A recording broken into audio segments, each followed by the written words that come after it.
Pria berkulit hitam ini ingin mencuri sebuah kalung senilai 20 juta.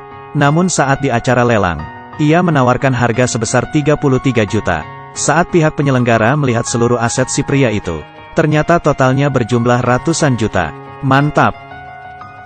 Saat itu, seorang pria tua menawarkan harga sebesar 40 juta. Tak mau kalah, pria hitam itu segera menaikkan harganya menjadi 41 juta. Melihat semuanya terdiam, ia pun berkata lagi, "Tuan, nampaknya kamu sudah mencapai harga tertinggi. Atau memang acara lelang ini yang sedikit makan waktu? Mari hemat waktu, aku tawar sebesar 60 juta euro. Apa aku tidak salah dengar? Sungguh 60 juta kah? Ya, 60 juta euro. Kenapa pria hitam ini begitu kaya? Ternyata, demi mencuri kalung tersebut, ia pertama-tama memalsukan identitas dan seluruh asetnya. Lalu ia meminta temannya untuk membuat sebuah kalung tiruan. Dan untuk menambah kekuatannya, ia pun mengundang beberapa preman. Bilang kepada mereka bahwa mereka bisa mendapat uang banyak. Mereka tidak percaya. Ia pun segera memberitahu mereka rencana pencuriannya itu. Sebelumnya, ia sudah pernah masuk ke ruangan itu. Di sana sangat ketat penjagaannya. Siapapun tak terkecuali, harus melewati tahap pemeriksaan. Mendengar perkataannya, para sekongkolnya itu pun menyetujui rencananya. Dengan cepat, hari lelang pun tiba. Pria itu masuk ke acara lelang dengan berpura-pura menjadi orang kaya. Sedangkan temannya yang lain berpura-pura menjadi petugas kebersihan. Dan sisa 2 orang menjadi petugas keamanan. Temannya itu datang diam-diam ke ruang pengawas, mematikan semua CCTV yang ada. Setelah mengetahui semua sudah aman, pria hitam itu lalu beraksi dengan dalih ingin melihat kalung dari dekat. Tunggu. Kau lumayan profesional juga, ya.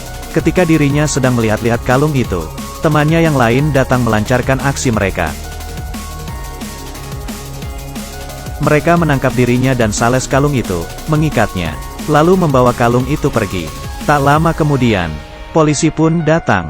Mereka membebaskan si pria hitam, saat dirinya baru akan beranjak. Jangan bergerak. Kau ingin cek pakaianku?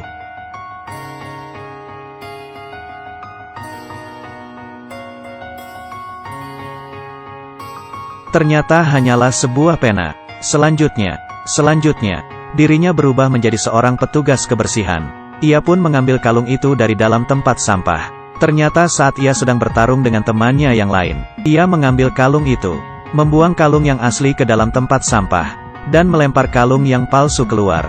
Ternyata, dirinya begitu menginginkan kalung ini, karena ia ingin menyelidiki kasus kematian ayahnya yang sebenarnya.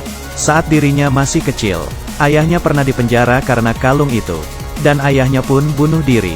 Dan satu-satunya clue tentang kematian ayahnya ada di tangan sahabatnya saat dipenjara. Sebut saja si Kuat. Dan rencana selanjutnya adalah menyelinap masuk ke penjara, dan meluruskan semua kebenaran. Meski dirinya tidak bersalah, ia tetap harus pergi ke penjara, demi mengungkap kebenaran akan kematian ayahnya itu. Dengan dalih ingin mengunjungi kerabatnya, ia pun berhasil masuk ke penjara. Ia bertemu dengan pria hitam lainnya. Namun pria itu berkata tidak mengenali dirinya.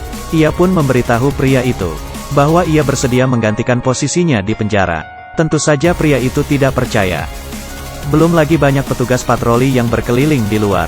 Ia pun melihat jam lalu berkata, petugas patroli baru saja ganti giliran. Pria itu pun segera memperlihatkan tangannya yang diborgol. Bagaimana ini? Ia pun memegang borgol itu. Dan sekejap borgol itu berpindah ke tangannya. Ia memberitahu pria itu, jika kau berkhianat, kau akan habis. Aku bisa membantumu keluar, dan bisa memenjarakanmu kembali. Ia pun berhasil mendekam di penjara. Semua ia lakukan untuk bertemu dengan teman ayahnya, si Kuat. Setelah bertanya-tanya, ia mendapati bahwa si Kuat berada di ruang penjara nomor 241. Ia pun diantar oleh petugas pergi ke ruang 241. Si Kuat ternyata sedang tidak ada di tempat. Teman satu ruangannya berkata bahwa si Kuat tengah berada di klinik. Agar bisa pergi ke klinik, ia pun dengan sengaja cari ribut dengan 2 orang penjual narkoba. Nampaknya ia tidak ingin hidup. Setelah diobati, malamnya, ia pun berhasil bertemu dengan teman ayahnya. Si Kuat pun memberinya sebuah buku.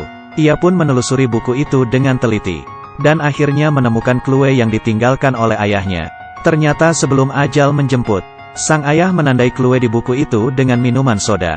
Ia pun segera menyambungkan semua clue tersebut. Aku difitnah bersalah. Ini adalah jebakan. Saat itu juga, petugas datang membawakannya makanan. Petugas itu dikirim oleh kedua pengedar narkoba tadi. Beberapa hari pun berlalu. Ia sadar dirinya tidak bisa terus-terusan mendekam di penjara. Keesokannya, ia pergi menemui si Kuat. Berkata bahwa, ia ingin kabur. Lalu pergi balas dendam atas kematian ayahnya. Karena ingin kabur, yang ia lakukan pertama-tama adalah pura-pura bermain basket. Selagi orang-orang tidak memperhatikannya, ia mencabut jaring ring basket di sana. Lalu kembali pergi ke klinik, dan mencuri sebotol obat asma. Untung tidak ketahuan. Malam harinya, kedua pengedar narkoba itu awalnya ingin pergi menghabisi si pria hitam. Namun tak disangka, ia mendapati pria hitam itu mati gantung diri. Dokter pun bergegas datang. Namun saat itu detak jantungnya telah berhenti. Ia pun dimasukkan ke dalam kantong mayat, dan dimasukkan ke dalam ambulans. Namun di tengah perjalanan, ia tiba-tiba siuman. Bagaimana ini bisa terjadi? Ternyata sebelum menggantung dirinya, ia memakan beberapa pil obat asma itu, agar jantungnya berhenti berdetak. Dan berkat jaring basket di tubuhnya, dirinya pun tidak tercekik oleh tali. Saat ambulans tengah berhenti, ia pun berhasil keluar. Berikutnya adalah aksi balas dendam. Ternyata ayahnya dulu adalah supir dari seorang konglomerat. Namun majikannya itu telah kehilangan kalung senilai 20 juta tadi.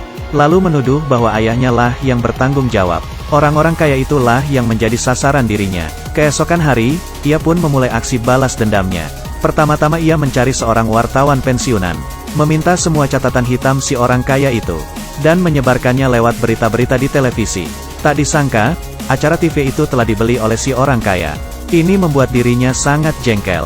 Untung saja dirinya telah terbebas dari penjara. Namun yang sangat disayangkan, wartawan yang memberitahu catatan hitam si orang kaya kepada dirinya, telah dibunuh malam itu oleh ajudan si orang kaya. Tak bisa buat apa-apa, ia lalu membawa kabur semua keluarganya. Namun di atas kereta, ia mendapati seorang pembunuh tengah mengikutinya.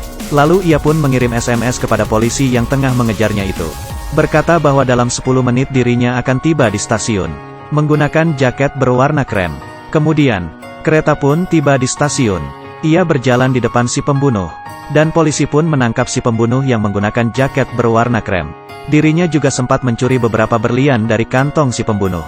Ia pun berhasil mengalihkan tuduhan kepada pembunuh keparat itu.